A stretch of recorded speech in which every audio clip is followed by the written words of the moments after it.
Hey YouTube, ZipDisc here. This isn't a toy review. This is part 2 of defending the Indefensible, Kiss Players. Today I'm going to talk to you about the role of the EDC and their Kiss Player squads. Now the EDC in Transformers, according to Japanese history, was founded in 2003 during an outbreak of the cosmic rust that was started by Swindle.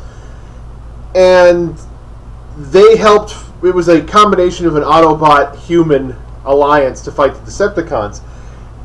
They ended up working on the Binaltech project, which is a totally another story and incredibly fan-wanky and cool, and maybe after I'm done with this I'll get into the Binaltech story.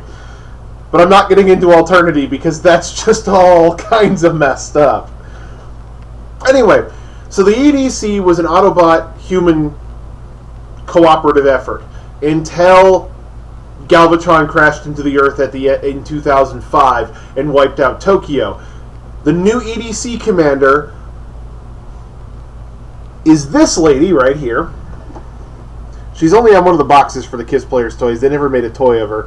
Her name is Hito Shizuka Amao. Hito Shizuka Amao. Now, she's in charge of at least one of the Kiss Player squadrons.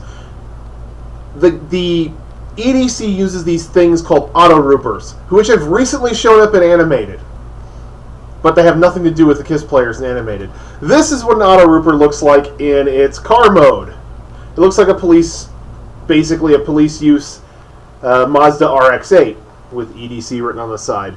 This one happens to be NA Unit 4. There are 48 known Autorooper units, split into 12 different divisions, each named after a symbol of the Chinese zodiac.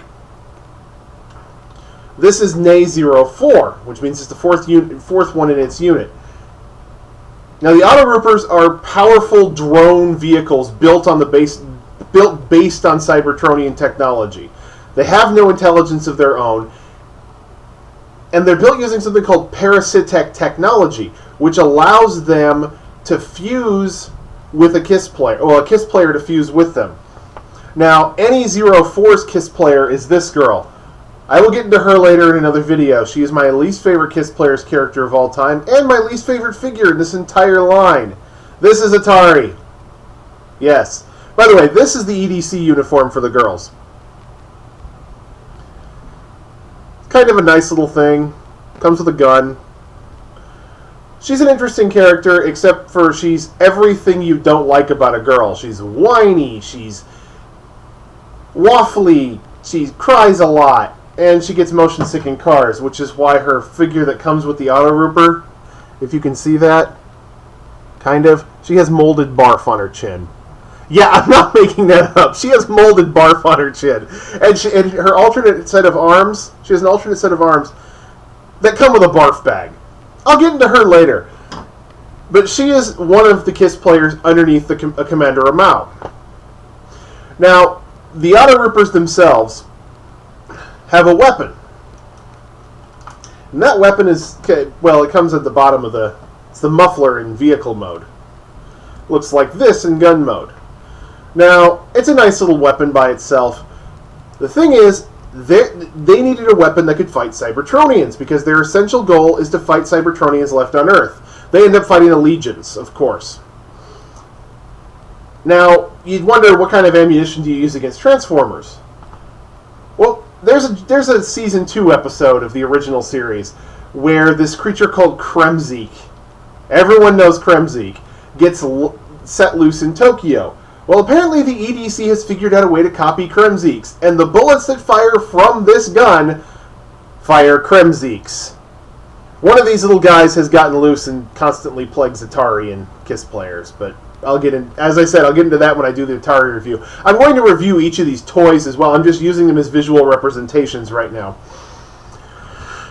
Now, the EDC's stated goal is to defend the Earth from Transformers.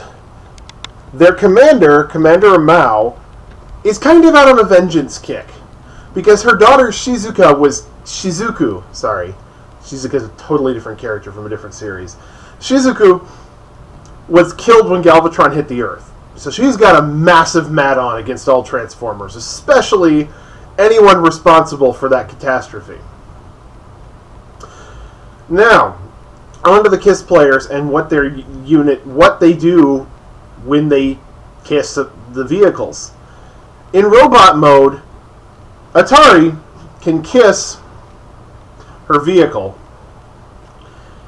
and merge with it. And when she merges with it, well, first of all, she completely merges with it and ends up naked. And that's one of the goofy things in the series. But she gives it better speed, better reflexes, and intelligence, because these things are drones, remember. Usually they don't have an intelligence of their own. They're not sentient and self-aware like actual Transformers. And they regenerate faster. There is a time limit, however, and when that time limit is reached, the Kiss Player inside is ejected. And, of course, ejected naked. It's one of the things about the series I didn't quite like. It's one of the pushing the edge parts that the author Yuki Yoshima put in there.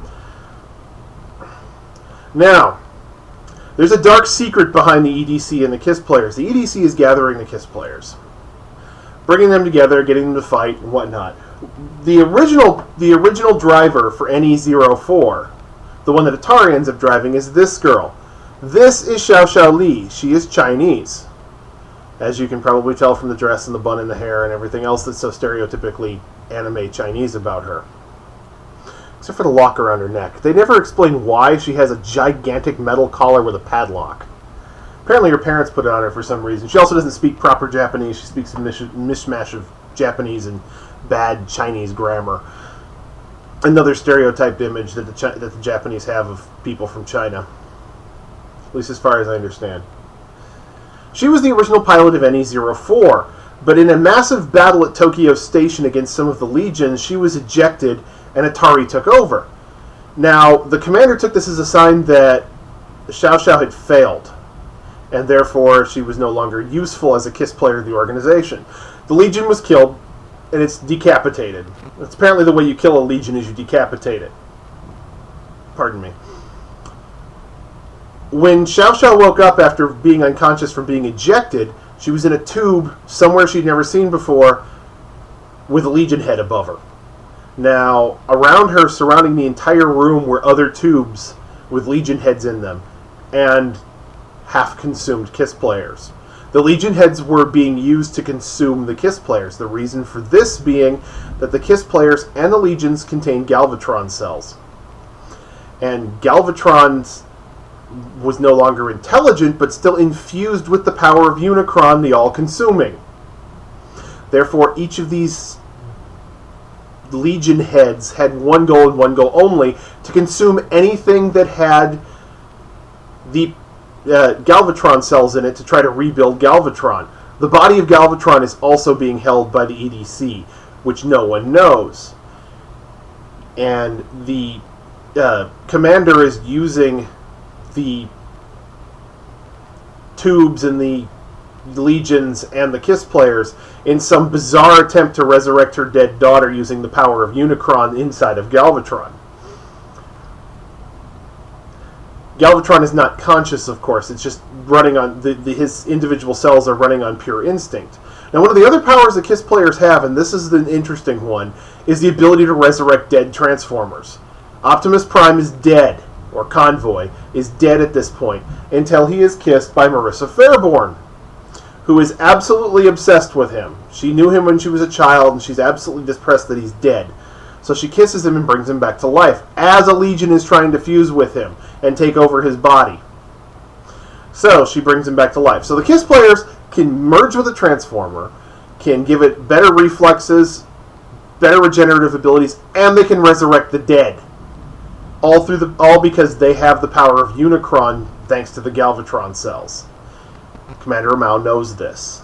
She's going to use this. I will get into the individual Kiss Players in greater depth in my next video. I just wanted to cover basically the organization, what it was doing, why it's there, and what the Autorooper really are in this video. I will actually get in... my next video will probably be a review of the Autorooper toy itself and what it comes with, which will probably be a two-parter because these are essentially Vinyltech figures and extremely complicated to transform on camera. Anyway, this has been Zip Disc with Part 2 of Defending the Indefensible, Kiss Players. Hope you enjoyed it. Part 3 will probably be coming about either late this week or early next week. Thanks a lot. Bye.